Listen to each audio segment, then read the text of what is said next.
ഇന്നത്തെ ലേഖനത്തിൽ വിശുദ്ധ പൗലോസ് ശ്ലീഹ കൊറിന്തോസുകാരോട് പറയാണ്, നിങ്ങൾ വഞ്ചിതരാകരുത്. ദുഷ്ടസംസർഗം വിശ്വാസത്തെയും സന്മാർഗത്തെയും നശിപ്പിക്കും. വളരെ പ്രായോഗികമായ ഒരു ഉപദേശമാണ് പൗലോസ് ശ്ലീഹ നമുക്ക് നൽകുന്നത്. നമ്മൾ വളരെ എളുപ്പത്തിൽ നമ്മൾ വഞ്ചിതരാകും.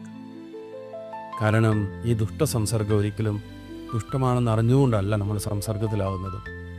വളരെ നല്ല മോഡുലേഷനിൽ, നല്ല അപ്പിയറൻസിലാണ് ദുഷ്ടതകളൊക്കെ ഇന്നത്തെ കാലത്ത് വരുന്നത്. അതിനുള്ള പോംവഴി എന്താണ്? ദുഷ്ടസംസർഗമല്ല, ശിഷ്ടസംസർഗമാണ് പൗലോസ് ശ്ലീഹ പറയുന്ന പോംവഴി.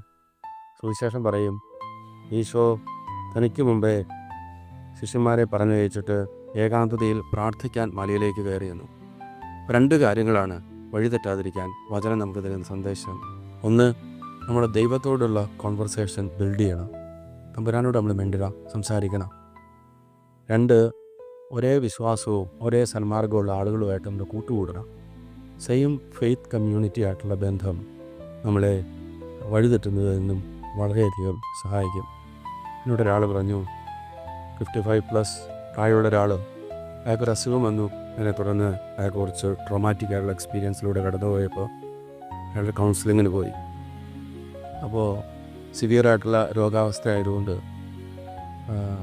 കൗൺസിലിങ്ങിന് ചെന്നപ്പോൾ ഒരു ചോയ്സായിട്ട് അവർ പറഞ്ഞത് നമ്മുടെ ഇവിടുത്തെ ഈ ഡിഗ്നിഫൈഡ് ഡെത്തിനെ കുറിച്ചാണ്.